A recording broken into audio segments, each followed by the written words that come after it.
नमस्कार, मैं हूं आपके साथ सोनिया चौहान। टोटल टीवी पर आप सभी का स्वागत है। चलिए बुलेटिन की शुरुआत करते हैं एक बड़ी खबर के साथ। बड़ी खबर आपको बता दें, हरियाणा में कांग्रेस उम्मीदवारों की तीसरी लिस्ट का इंतजार। आज आएगी कांग्रेस उम्मीदवारों की तीसरी लिस्ट और अब तक कांग्रेस उतार चुके हैं 41 उम्मीदवार। अभी तक नहीं की 49 उम्मीदवारों की घोषणा। बड़ी खबर आपको बता रहे हैं, हरियाणा में कल नामांकन का आखिरी दिन। आज आएगी कांग्रेस उम्मीदवारों की तीसरी लिस्ट। हरियाणा में कांग्रेस उम्मीदवारों की तीसरी लिस्ट का इंतजार लगातार जारी है और ऐसे में आज आएगी कांग्रेस उम्मीदवारों की तीसरी लिस्ट। अब तक कांग्रेस उतार चुकी है 41 उम्मीदवार और अभी तक नहीं की 49 उम्मीदवारों की घोषणा। हरियाणा में कल नामांकन का आखिरी दिन और ऐसे में इसी खबर पर ज्यादा जानकारी साझा करने के लिए हमारे साथ प्रदीप कुमार, एसोसिएट एडिटर, जुड़ चुके हैं। प्रदीप कुमार, हरियाणा में कांग्रेस उम्मीदवारों की तीसरी लिस्ट का इंतजार लगातार हो रहा है और ऐसे में कांग्रेस लगातार चिंतन मंथन कर रही है और ये जो लिस्ट जारी होने वाली है, तीसरी लिस्ट, इसमें कौन कौन से बड़े चेहरे देखने को मिलेंगे?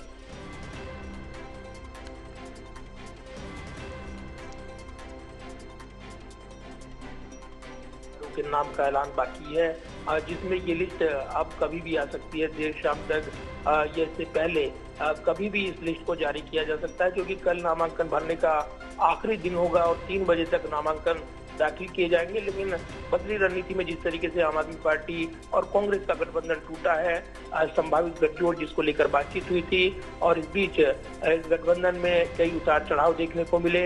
लेकिन अब जब तस्वीर ये साफ हुई है कि आम आदमी पार्टी की निगाहें कांग्रेस से टिकट न हासिल करने वाले नेताओं पर है और उनको वो दावेदार बना सकते हैं टिकट का, तो उसके बाद कांग्रेस ने अपनी रणनीति बदली है और इसलिए ये डिले हुआ है। ये भी जानकारी मिल रही है कि कांग्रेस ने इस बीच जो संभावित उम्मीदवार हैं, जिनके नाम तय कर लिए हैं, उनको फोन कॉल किया गया है और उनको पूरी तैयारी रखने के लिए दिशा निर्देश दिए गए हैं, क्योंकि पर्चा भरने की एक प्रक्रिया होती है। ऐसे में कोई भी चूक ना हो, इसको लेकर पूरी तरीके से कांग्रेस पार्टी यहाँ पर अब आगे की प्लानिंग पर काम कर रही है, क्योंकि जिन नेताओं के टिकट कटेंगे या जो लोग इस लिस्ट में शामिल नहीं हो पाएंगे, ऐसे कई चेहरे रहेंगे जो इधर से उधर कोशिश करेंगे, तो कम से कम गुंजाइश रहे यहाँ पर बगावत की। ये पूरी तरीके से सुनिश्चित करना चाह रही है पार्टी और इसलिए बदले हालात में अब थोड़ा डिले हुआ था और कल ये संभावनाएं थी बीते कल की कांग्रेस की लिस्ट आएगी, लेकिन उस लिस्ट को होल्ड पर रख दिया गया और अब ये जानकारी मिल रही है कि आज शाम तक कांग्रेस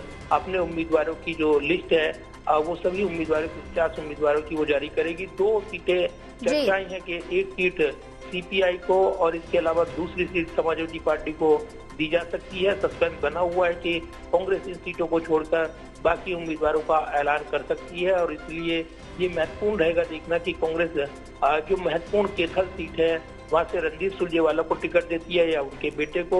इनकी चर्चाएं हैं। इसके अलावा कुमारी शैलजा जो अपना दावा ठोक रही हैं लगातार सीएम पद फेस को लेकर, क्या उनको टिकट मिलता है या नहीं, ये बड़े सवाल हैं, तो ये सस्पेंस बना हुआ है। इसके अलावा दीपेंद्र हुड्डा ने भी यहाँ पर ये कहा था कि अगर सांसदों को टिकट मिलता है तब वो भी दावेदार हैं, तो उनके निर्वाचन क्षेत्रों पर भी नजरें रहेंगी। इस स्थिति में ये देखना दिलचस्प रहेगा कि क्या समीकरण बनकर उभरते हैं और किस तरीके से यहाँ पर कांग्रेस के उम्मीदवारों की इस लिस्ट में चेहरे सामने आते हैं। तो नजरें हैं आज कांग्रेस की इस लिस्ट पर और उसके जरिए ही ये रणनीति साफ करती हुई पार्टी नजर आएगी कि आखिर बचे हुए उम्मीदवारों पर वो क्या दांव लगाती है। जी प्रदीप कुमार, अगर बात की जाए तो ऐसे में हरियाणा कांग्रेस में सीएम फेस को लेकर गुटबाजी की खबरें लगातार सामने आ रही हैं और ऐसे में उम्मीदवारों की तीसरी लिस्ट जारी होने वाली है। कांग्रेस किस रणनीति के तहत तीसरे लिस्ट में उम्मीदवारों को मैदान में उतारेगी? देखिए, चुनावी रणनीति का एक अहम हिस्सा होता है एक जो विरोधी पार्टियां होती हैं उन पर दबाव बनाए रखना और इसी रणनीति में यहाँ पर इस बार कांग्रेस पार्टी एक माकूल मौका देख रही है कि वो हरियाणा में मजबूत वापसी करेगी और इसीलिए उनका अनुमान है कि अगर टिकटों का वितरण सही से हो जाता है और उम्मीदवारों को बगावत की गुंजाइश नहीं मिलती है तब वो निश्चित तौर पर एक जोरदार वापसी करेंगे और इसीलिए बदली परिस्थिति में जब आम आदमी पार्टी के साथ गठबंधन पर बातचीत नहीं बनी तो अब रणनीति में बदलाव देखने को मिल रहा है और इसीलिए यहाँ पर आधिकारिक घोषणा जो लिस्ट की है वो लटकी हुई है। तो फिलहाल कल आखिरी दिन है और 3 बजे तक नामांकन होना है। उससे पहले हलचल बढ़ी हुई है कांग्रेस खेमे में। कांग्रेस पार्टी के एक शीर्ष नेता ने दावा किया है कि शाम तक लिस्ट आ सकती है और उसी के आधार पर इसका विश्लेषण किया जाएगा, क्योंकि इस लिस्ट में कौन से चेहरे को, नए चेहरों को या पुराने चेहरों पर पार्टी दांव लगाती है, ये बड़े सवाल हैं। तो फिलहाल अपने मौजूदा सभी विधायकों को कांग्रेस टिकट दे चुकी है। अब नए चेहरे आजमाए जाएंगे रणनीतिक तौर पर, ये कहा जा रहा है इस लिस्ट में, और कई समीकरण रहेंगे जिनको साधने के लिए कांग्रेस पार्टी इस लिस्ट में फोकस करेगी। लिहाजा उम्मीदवारों पर तमाम निगाहें लगेंगी। जी प्रदीप कुमार, अगर बात की जाए तो अभी तक 49 उम्मीदवारों की घोषणा नहीं हुई है। अगर बात की जाए कि लगातार गुटबाजी की भी खबरें सामने आ रही है और ऐसे में 49 उम्मीदवारों को अभी मैदान में नहीं उतारा गया, तो ऐसे में लगातार कौन कौन सी ऐसी सीटें हैं जिन पर पेच फंसता हुआ नजर आ रहा है? देखिए, मैंने जिक्र किया है कि जो सांसदों की सीट और जो वो चुनाव लड़ना चाहते हैं, क्या उस पर निर्णय होता है पार्टी की ओर से, क्योंकि हाईकमान पर निर्णय छोड़ा गया था, तो उस पर अभी तक स्थिति साफ नहीं है जब तक लिस्ट नहीं आ जाती। दूसरा, कई ऐसे सीटें हैं जिन पर युवा चेहरे वो दांव आजमाने की कोशिश कर रहे हैं और उन्होंने अपनी जोरदार दावेदारी पेश की है।